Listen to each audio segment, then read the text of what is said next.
ಆತ್ಮೀಯ ಪ್ರಿಯ ವಿದ್ಯಾರ್ಥಿಗಳೇ, ಸೊ ಇವತ್ತಿನ ದಿವಸ ನಾನೊಂದು ವಿಶೇಷವಾದ ಅಂಶವನ್ನು ನಿಮ್ಮ ಮುಂದೆ ಪ್ರಸ್ತುತಪಡಿಸಬೇಕಂತ ಬಂದಿದ್ದೀನಿ. ತುಂಬ ವಿಶೇಷವಾದ ಅಂಶ ಏನಪ್ಪ ಅಂತಂದ್ರೆ, ಸೊ ನಾವು ಇವತ್ತು ಪ್ರಾಕೃತಿಕ ಭೂಗೋಳಶಾಸ್ತ್ರ ಅಂತಕ್ಕಂಥ ಒಂದು ಕೋರ್ಸನ್ನು ಸ್ಟಾರ್ಟ್ ಮಾಡ್ತಾ ಇದ್ದೀವಿ. ತುಂಬ ವಿಶೇಷವಾದ ಅಂಶ ಪ್ರಾಕೃತಿಕ ಭೂಗೋಳಶಾಸ್ತ್ರ ಅಂದ ತಕ್ಷಣ, ಯಾಕಂದ್ರೆ this the pillar of next geography. ಮುಂದಿನ ಇಂಡಿಯಾ ಅಥವಾ ಕರ್ನಾಟಕ ಭೂಗೋಳಶಾಸ್ತ್ರದ ಒಂದು ಪಿಲ್ಲರ್ ಅಂತ ಅನಿಸ್ಕೊಳ್ಳುತ್ತೆ. ಅಂಥ ಒಂದು ವಿಶೇಷವಾದ ಟಾಪಿಕ್. ಯಾಕಂದರೆ ಇಂಡಿಯನ್ ಕ್ಲೈಮೆಟಾಲಜಿ ಆಗಿರ್ಬೋದು, ವರ್ಲ್ಡ್ ಕ್ಲೈಮೆಟಾಲಜಿ ಆಗಿರ್ಬೋದು, ಕೋಪನ್ ವೆದರ್ ಕ್ಲಾಸಿಫಿಕೇಷನ್ ಆಗಿರ್ಬೋದು, ಅವೆಲ್ಲವೂ ಕೂಡ ಅರ್ಥ ಆಗಬೇಕು ಅಂತಂದ್ರೆ ಸೊ ಈ ಒಂದು ಪ್ರಾಕೃತಿಕ ಭೂಗೋಳಶಾಸ್ತ್ರ ಅರ್ಥ ಆಗಬೇಕು. ಸೊ ಭಾಳ ಜನ ಹೇಳ್ತಿರ್ತಾರೆ ಪ್ರಾಕೃತಿಕ ಭೂಗೋಳಶಾಸ್ತ್ರದಲ್ಲಿ ಒಂದು 4-5 ಕ್ವಶನ್ಸ್ ಬರ್ತಾವೆ ಅಷ್ಟೇ ಅಂತೇಳಿ. ಐಶೋರ್ ನಾನು ಅದನ್ನ ಹೇಳ್ತಾ ಇದ್ದೀನಿ, 4-5 ಕ್ವಶನ್ಸ್ ಬರ್ತಾ ಇದ್ದಾವೆ. ಇಲ್ಲಿ ನಂಬರ್ ಆಫ್ ಕ್ವಶನ್ಸ್ ಎಷ್ಟು ಅನ್ನೋದಕ್ಕಿಂತ ವೇಟೇಜ್ ಆಫ್ ಕ್ವಶನ್ಸ್ ಎಷ್ಟು ಅನ್ನೋದು ಭಾಳ ಇಂಪಾರ್ಟೆಂಟ್ ಆಗಿರುತ್ತೆ. ಫಾರ್ ಎಕ್ಸಾಂಪಲ್ ಆಗಿ, ಶರಾವತಿ ನದಿಯು ಯಾವ ಜಿಲ್ಲೆಯಲ್ಲಿ ಜೋಗ ಜಲಪಾತ ನಿರ್ಮಿಸುತ್ತದೆ? ಶಿವಮೊಗ್ಗ ಜಿಲ್ಲೆ. ದ ವೇಟೇಜ್ ಆಫ್ ಕ್ವಶನ್ ಏನಿದೆ ಎಲ್ಲರೂ ಆನ್ಸರ್ ಮಾಡ್ತಾರೆ. ಆದರೆ ಜ್ಯೂಗನ್ಸ್ ಎನ್ನುವ ಲ್ಯಾಂಡ್ ಫಾರ್ಮ್ ಯಾವುದರಿಂದ ರಚನೆ ಆಗುತ್ತದೆ ಅಂತ ಪ್ರಶ್ನೆ ಬಂತು ಅಂದರೆ, ಅಥವಾ ಜ್ಯೂಗನ್ಸ್ ಅಂತದಾಗಿರ್ಬೋದು, ಮಶ್ರೂಮ್ ರಾಕ್ಸ್ ಹೆಂಗೆ ಫಾರ್ಮ್ ಆಗ್ತವೆ? ಸೊ ಮಶ್ರೂಮ್ ರಾಕ್ಸ್ ಮರುಭೂಮಿಯಲ್ಲಿ ಇರ್ತವಂತ ಭಾಳ ಜನರಿಗೆ ಗೊತ್ತಿರ್ತವೆ. ಮಶ್ರೂಮ್ ರಾಕ್ಸ್ ಮರುಭೂಮಿಯಲ್ಲಿ ಯಾವ ಸೈಕಲಿಂದ ಫಾರ್ಮ್ ಆಗ್ತವೆ? Option A glacial deposition land forms, option B aeolian deposition land forms, option C aeolian erosional land forms, ಅಥವಾ option D aeolian transportation land forms. ಈ ರೀತಿ ಪ್ರಶ್ನೆಗಳು ಬರ್ಬೋದು. ಆವಾಗ ಸೊ ನಾವು ಶಿವಮೊಗ್ಗ ಜಿಲ್ಲೆಯಲ್ಲಿ ಜೋಗ ಜಲಪಾತ ಇದೆ ಅನ್ನೋದು ಒಂದು ಪ್ರಶ್ನೆ, ಈ ಕಡೆಗೆ ಲ್ಯಾಂಡ್ ಫಾರ್ಮ್ಸ್ ಆಗಿರ್ಬೋದು. ಸೊ ಇಂಥ ಪ್ರಶ್ನೆಗಳು ಬಂದಾಗ ನಾವು ಎರಡನ್ನೂ ಒಂದೇ ತಗೊಳ್ಳಿ ತಗೋಕ್ಕಾಗಲ್ಲ. ಹಿಂಗಾಗಿನೇ ನಂಬರ್ ಆಫ್ ಕ್ವಶನ್ಸ್ ಅನ್ನೋದು ಎಷ್ಟು ಇಂಪಾರ್ಟೆಂಟೋ, ವೇಟೇಜ್ ಆಫ್ ದ ಕ್ವಶನ್ಸ್ ಅನ್ನೋದು ಕೂಡ ಅಷ್ಟೇ ಇಂಪಾರ್ಟೆಂಟು. ಹಿಂಗಾಗಿನೇ ಪ್ರಾಕೃತಿಕ ಭೂಗೋಳಶಾಸ್ತ್ರ ಅಥವಾ ಭೌತಿಕ ಭೂಗೋಳಶಾಸ್ತ್ರ, ಫಿಸಿಕಲ್ ಜಿಯೋಗ್ರಫಿ ಅನ್ನೋದು ಈ ವೇಟೇಜ್ ಆಫ್ ಕ್ವಶನ್ಸ್, ಇಲ್ಲಿ ನಂಬರ್ ಆಫ್ ಕ್ವಶನ್ಸ್ ಇಂಪಾರ್ಟೆಂಟ್ ಆಗಲ್ಲ, ವೇಟೇಜ್ ಆಫ್ ಕ್ವಶನ್ಸ್ ಇಂಪಾರ್ಟೆಂಟ್ ಆಗ್ತಾವೆ. ಸೊ ಇಲ್ಲಿ ಬರುವ ಪ್ರಶ್ನೆಗಳು 4-5 ಆಗಿದ್ದರೂ ಕೂಡ ಆ 4-5ರಲ್ಲಿ 2 ಅಥವಾ 3 ಪ್ರಶ್ನೆಗಳನ್ನು ಯಾರು ಆನ್ಸರ್ ಮಾಡ್ತಾರೋ ಅವ್ರ ರ್ಯಾಂಕಿಂದ ಏನಾಗ್ತಾರೆ, ಮೇಲ್ಗಡೆ ಬರ್ತಾರೆ. ನೀವು ಅಪಾಯಿಂಟ್ ಆಗೋದು 60-70 ಮಾರ್ಕ್ಸ್ಗಳಿಂದ ಅಲ್ಲ, 60ರ ಮೇಲೆ ತೆಗೆಯುವ ಪ್ರತಿ ಒಂದೊಂದು ಮಾರ್ಕ್ಸ್ಗಳಿಂದನೂ ಕೂಡ ಅಪಾಯಿಂಟ್ ಆಗ್ತಿರ್ತೀರ. ಸೊ ಹಿಂಗಾಗಿ ಈ ಪ್ರಾಕೃತಿಕ ಭೂಗೋಳಶಾಸ್ತ್ರವನ್ನು, ಈ ಫಿಸಿಕಲ್ ಜಿಯೋಗ್ರಫಿ ಕೋರ್ಸನ್ನು ನಾವು ನಿಮ್ಮ ಮುಂದೆ ಆರಂಭ ಮಾಡ್ತಾ ಇದ್ದೀವಿ. ಇದರೊಳಗಡೆ ಏನೇನು ಅಧ್ಯಯನ ಮಾಡ್ತಾ ಹೋಗ್ತೀವಿ ಅಂತಂದ್ರೆ, ಸೊ ಮೊದಲೇದು ಲಿಥೋಸ್ಪಿಯರ್. ಸೊ ಲಿಥೋಸ್ಪಿಯರ್ ಒಳಗಡೆ ಎವಿಡೆನ್ಸಸ್ ಆಫ್ ಲಿಥೋಸ್ಪಿಯರ್ ಅಂದರೆ ಲಿಥೋಸ್ಪಿಯರ್ನ ಅಧ್ಯಯನ ಮಾಡೋಕ್ಕೆ ಏನೇನು ಎವಿಡೆನ್ಸ್ಗಳಿದಾವೆ ನಮ್ಮ ಹತ್ರ, ವಿಚಾರದ ಆಧಾರಗಳು ಏನಿದಾವ, ಭೂಮಿಯ ಒಳಗಡೆ ಮ್ಯಾಗ್ಮಾ ಇದೆ ಅಂತ ಹೇಳ್ತಾರೆ, ಅದಕ್ಕೆ ಆಧಾರ ಏನು, ಅದನ್ನು ಅಧ್ಯಯನ ಮಾಡ್ತಾ ಹೋಗ್ತೀವಿ. ಅದಾದಮೇಲೆ ಲಿಥೋಸ್ಪಿಯರ್ನ ಲೇಯರ್ಸ್, ಕ್ರಸ್ಟ್, ಮ್ಯಾಂಟಲ್, ಕೋರ್ನ ಅಧ್ಯಯನ ಮಾಡ್ತಾ ಹೋಗ್ತೀವಿ. ಸೊ ಅದಾದಮೇಲೆ ಅರ್ಥಕ್ವಿಕ್ಸ್ ಆ್ಯಂಡ್ ಸುನಾಮಿ, ಅರ್ಥಕ್ವಿಕ್ ಮತ್ತು ಸುನಾಮಿಗಳ ಬಗ್ಗೆ ಅಧ್ಯಯನ ಮಾಡ್ತಾ ಹೋಗ್ತೀವಿ. ಅದಾದಮೇಲೆ ವಲ್ಕನೋಸ್ ಆ್ಯಂಡ್ ವಲ್ಕನಿಸಮ್ ಅಂದರೆ ಏನು, ವಲ್ಕನೋಸ್ ಅಂದರೆ ಏನು. ಇಲ್ಲಿ ಬರೀ ನಾವು ಜಾಗೃತ, ಸುಪ್ತ, ಲುಪ್ತ ಅಷ್ಟೇ ಅಧ್ಯಯನ ಮಾಡಲ್ಲ. ವಲ್ಕನಿಸಮ್, ಎಕ್ಸ್ಪ್ಲೋಷನ್ ಅಂತ ಅಂದರೆ ಏನು, ಹಾಗಾದರೆ ವಲ್ಕನಿಸಮ್ ಟೈಪ್ಸ್ ಯಾವ್ಯಾವ ಟೈಪ್ಸ್ಗಳಿದಾವೆ, ಲಾವಾ ಟೈಪ್ಸ್ ಏನಿದೆ.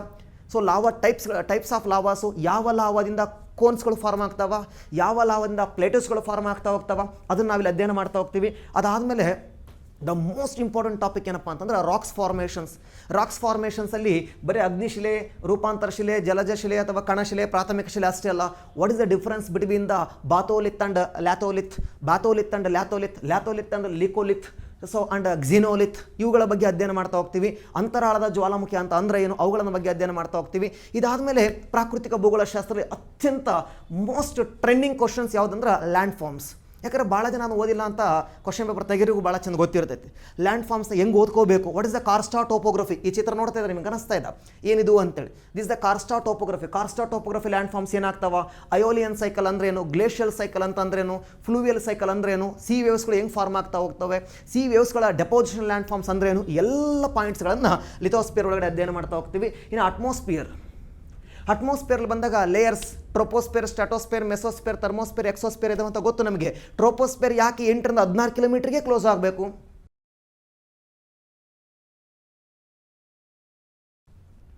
ಸೊ ಎಕ್ಸೋಸ್ಫಿಯರ್ ಯಾಕೆ ನಮ್ಮ ಓಝೋನ್ ಲೇಯರು ಸಮೋಷ್ಣ ಮಂಡಲದಲ್ಲಿಯೇ ಇರಬೇಕು?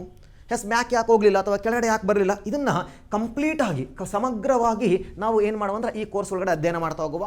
ಜೊತೆಗೆ ವಿಂಡ್ಸ್ ಆಗಿರ್ಬೋದು, ಅದಾದಮೇಲೆ ಪ್ರೆಷರ್ ಬೆಲ್ಟ್ಸ್ಗಳಾಗಿರ್ಬೋದು.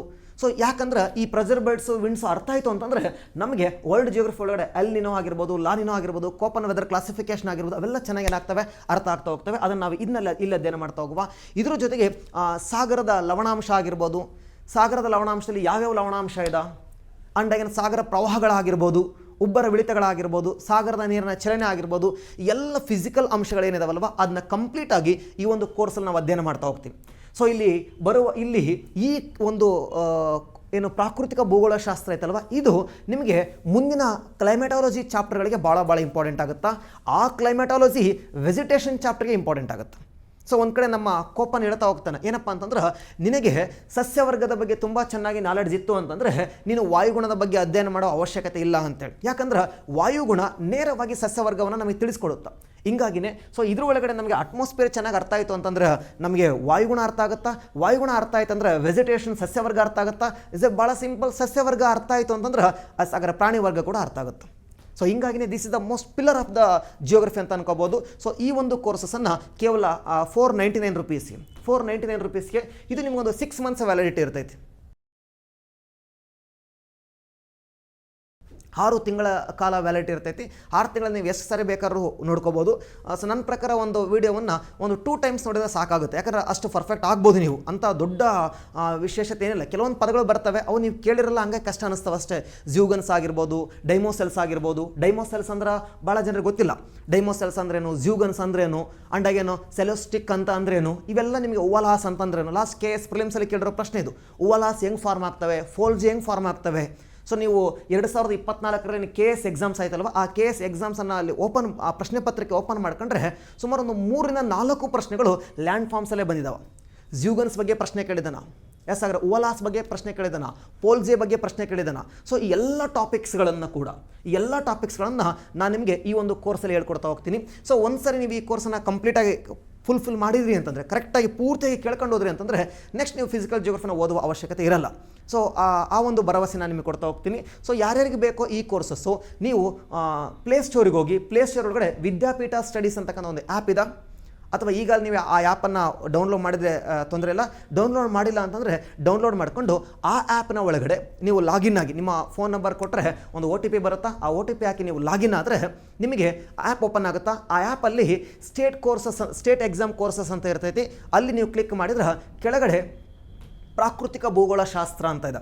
ಆ ಪ್ರಾಕೃತಿಕ ಭೂಗೋಳಶಾಸ್ತ್ರ ಅದನ್ನ ಕ್ಲಿಕ್ ಮಾಡಿದ್ರೆ ಅಲ್ಲಿ ನಿಮಗೆ ₹499 ಅಮೌಂಟನ್ನು ಪೇ ಮಾಡಿದ್ರೆ ನಿಮಗೆ ಚಾಪ್ಟರ್ ವೈಸ್ ವೀಡಿಯೋಗಳು ಓಪನ್ ಆಗ್ತಾ ಹೋಗ್ತವೆ. ನಿಮಗೆ 6 months ವ್ಯಾಲಿಡಿಟಿ ಇರ್ತಾ ಹೋಗುತ್ತೆ.